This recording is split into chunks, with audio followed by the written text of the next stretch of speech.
pagi, salam sejahtera. Selepas beberapa hari PAU UMNO selesai, kini timbul satu pertanyaan besar. Apa langkah Khairi seterusnya apabila pintu nomor 1, nomor 2 UMNO ditutup?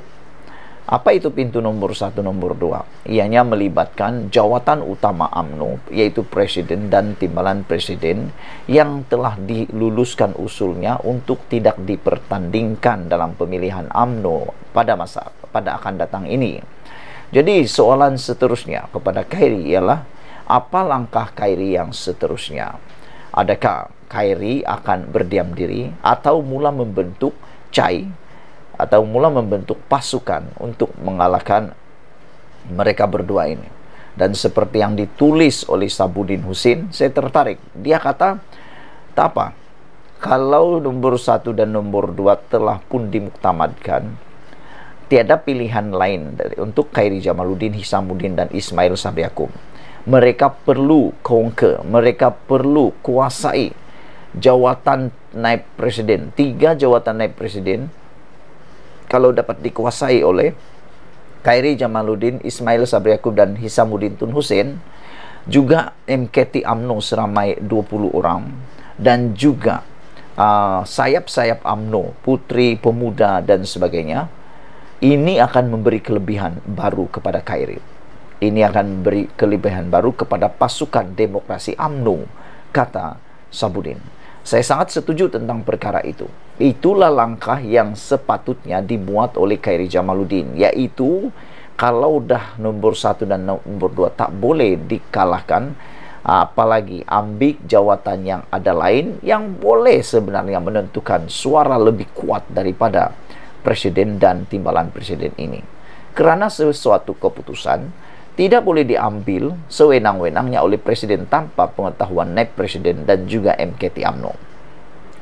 Penganalisis politik percaya Khairi Jamaluddin masih boleh menjadi kuasa yang kuat dalam UMNO, walaupun keputusan parti pada Sabtu yang lepas yang menghalang cita-citanya untuk merampas salah satu daripada 2 jawatan teratas dalam UMNO.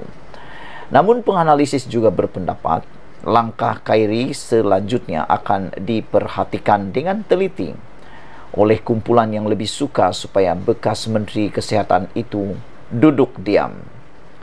Penganalisis politik dari University Science Malaysia, Profesor Dr. Siva Murugan Pandian berpendapat langkah Khairi ini lebih terhad dan beliau boleh dipulaukan memandangkan pendapatnya tentang Presiden UMNO Datuk Seri Ahmad Zahid Hamidi.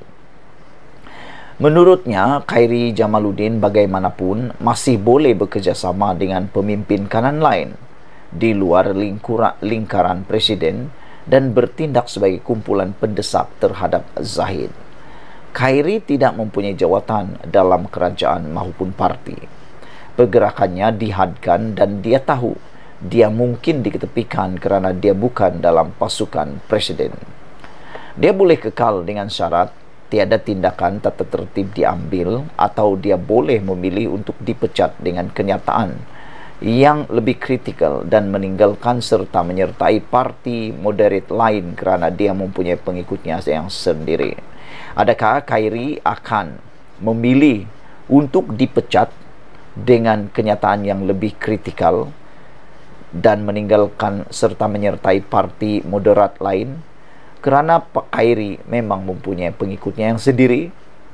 Apakah bentuk kenyataan kritikal yang lebih kritikal yang boleh membuatkan dia dipecat? Senang saja mau melihatnya. Kita lihat saja beberapa orang yang telah digantung keahlian, yang telah dipecat daripada UMNO. Tiru sajalah apa yang mereka kata atau kenyataan, pasti dipecat. Tapi persoalan besar ialah sejauh mana ianya berani dilakukan, dan adakah Khairi benar-benar mahu keluar UMNO dan menyertai parti moderat lain kerana dia mempunyai pengikutnya yang tersendiri? Atau dia boleh mengekalkan momentumnya dengan serangan berterusan terhadap kepimpinan sekarang sebagai menunjukkan ada semak dan imbang walaupun dia tidak boleh bertanding. Mereka yang tidak berpuas hati dengan keputusan parti mungkin membentuk pasukan mereka sendiri sebagai kumpulan pendesak untuk menyuarakan rasa tidak senang mereka dalam parti, kata Siva Murugan lagi.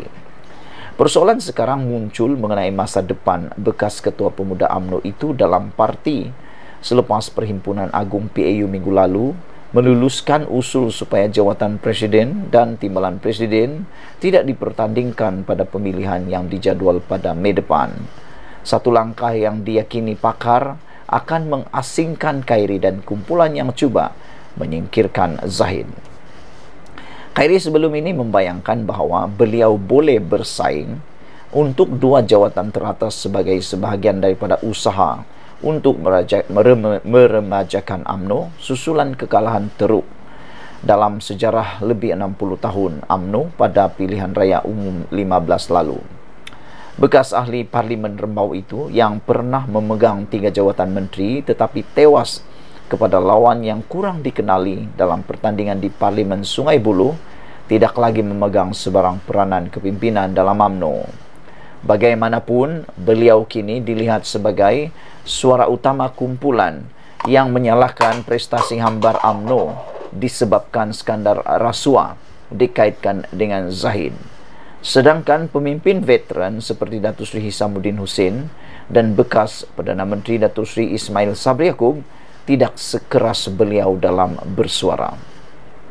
Serangan Khairi terhadap Zahid lebih hebat ketika kempen PRU 15 setelah UMNO tidak menyenaraikannya sebagai calon bagi mana-mana kerusi parlimen.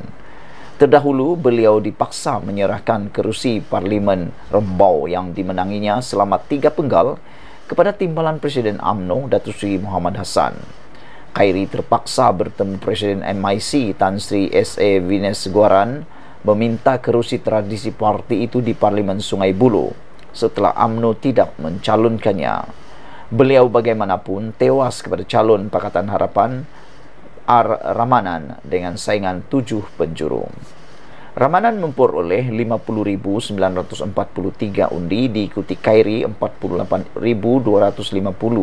Perikatan Nasional 29.000, Pejuang 800, PRM 200, Bebas 165 dan Bebas 2 113 undi. Puak yang menyokong resolusi tidak bertanding berkata, risiko perpecahan yang tidak boleh diperbaiki mewajarkan cadangan itu pada masa UMNO perlu pulih dan berkumpul semula.